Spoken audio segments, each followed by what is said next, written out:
Terdakwa Putri Chandrawati berkali-kali menangis saat diperiksa sebagai terdakwa di persidangan. Menceritakan Yosua saat peristiwa di Magelang, hakim bahkan sempat menegur Putri karena terus menangis. Kita bahas makna tangisan Putri di sidang bersama pakar gestur dan mikroekspresi Monika Kumalasari. Selamat malam, Bu Monika.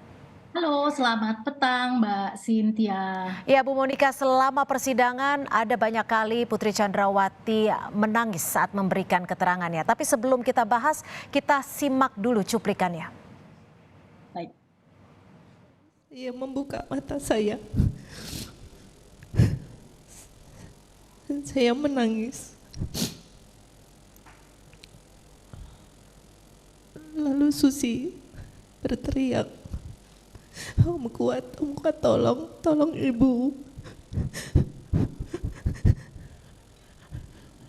Lalu Kuat naik ke atas, memegang kaki kiri saya dan menangis.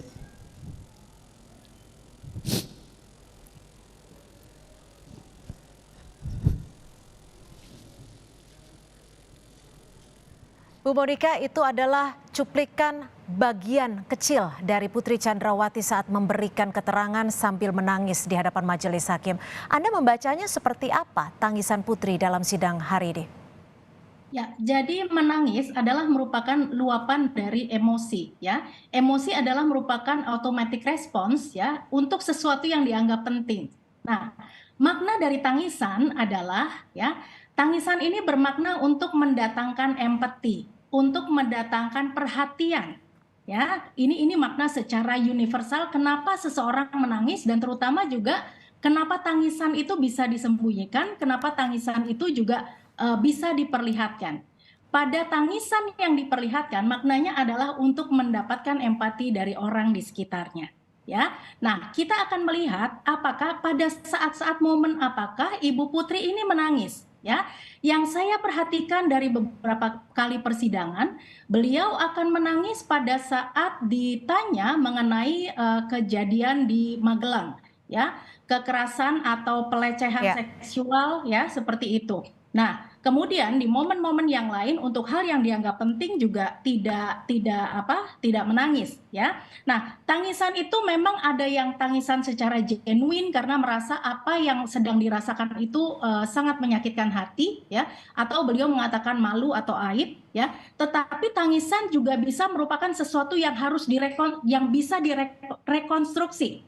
Nah, ketika seseorang berada di satu persidangan pastinya juga tidak menyangka, ya, bahwa kondisinya menjadi sedemikian genting pada saat ini, terutama di momen-momen akhir sidang ini, ya, maka dengan sangat mudah, ya, seseorang kalau ingin dibawa kepada suasana untuk menangis itu, maka akan mudah untuk mengeluarkan emosi tersebut.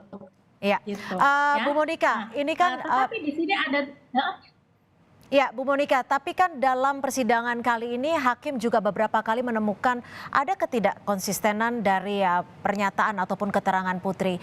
Apakah empati yang Anda sebut tadi ini bisa terbentuk namun tidak mempengaruhi penilaian hakim? benar sekali bahwa empati ditujukan untuk mendapatkan perhatian dan ternyata hakim juga tidak tertrigger dengan upaya untuk berempati. Memang berempati hakimnya, tetapi untuk menanyakan apakah Anda masih bisa melanjutkan persidangan ini dan sebagainya, ya. Karena apa? Hakim juga akhirnya mengubah verbal style-nya ketika biasanya mengatakan saudari atau terdakwa kemudian menjadi kamu, ya.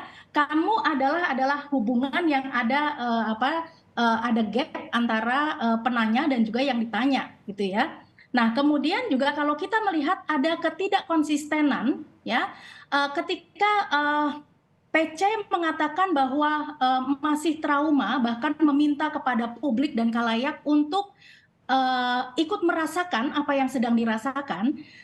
Artinya kalau merasakan trauma, ya, bahkan seseorang mungkin tidak bisa lagi menyebut dengan kata Dek Yosua. Dan ini yang selalu Putri juga masih menyampaikan Yesua biasanya ketika seseorang berada dalam situasi yang masih emosional, maka panggilan kepada seseorang pasti akan berubah. Akan Apalagi berubah. orang tersebut sudah ya, entah hanya namanya atau bahasa kasar lainnya yang bisa muncul. Ya, dalam keterangannya Putri juga menyebut bahwa ia sempat bertemu dengan Yosua lagi untuk meminta dirinya keluar atau resign. Apakah dari sisi gestur atau mikroekspresi saat memberikan keterangan ini memang betul genuine atau seperti apa? Kalau kita lihat dari awal sampai dengan akhir, kita mendapati bahwa ekspresi yang keluar dari baseline-nya, ya. Jadi kalau baseline-nya ini adalah apa yang disampaikan oleh Ibu Putri ini ya seperti sedang menceritakan sesuatu, sedang menceritakan suatu cerita. Tetapi menjadi keluar dari baseline ketika hal yang berkaitan dengan pelecehan seksual, ya. Nah, maka ketika kita melihat bahwa PC ini meminta kepada Yosua untuk resign dan sebagainya, ini beliau tidak ada emosi-emosi juga yang terlihat berbeda seperti ketika mengatakan mengenai pelecehan seksual. Jadi seperti sesuatu yang membaca, sesuatu yang scripting seperti itu, jadi tidak terlihat keluar dari yang sebiasanya emosi atau ekspresi yang ditunjukkan. Nah, kalau ternyata emosi yang ditunjukkan ini berbeda, nah di situ kita bisa melihat bahwa ada apa ya dengan hal tersebut. Tetapi yang saya perhatikan ini semuanya masih sama aja. Iya, jadi Anda melihatnya ada urutan ataupun scripting yang memang ingin disampaikan oleh terdakwa Putri Chandrawati. Bu Monika, saat di persidangan Putri Chandrawati juga ditanya oleh hakim kenapa tidak visum. Putri menjelaskan malu, takut aib, dan takut tidak dicintai lagi oleh suaminya. Bagaimana Anda melihatnya? Ya, Putri PC ini sadar ya bahwa suami dan keluarga adalah merupakan value tertinggi dari kehidupannya. Namun ya ada yang tidak sinkron bahwa ketika seseorang memperjuangkan value hidupnya ya maka apapun akan dilakukan. Jadi kenapa Putri yang sudah mengatakan bahwa sudah memaafkan Joshua ya ternyata tidak bisa mereframing mindsetnya untuk mengatakan bahwa ketika saya berani untuk bercerita bahkan hal yang paling detail sekalipun itu adalah karena saya berjuang untuk keluarga saya sehingga kata malu atau aib tidak lagi keluar gitu. Nah kita juga ketika kata malu atau aib ini terjadi ya karena yang jelas ini adalah korban gitu.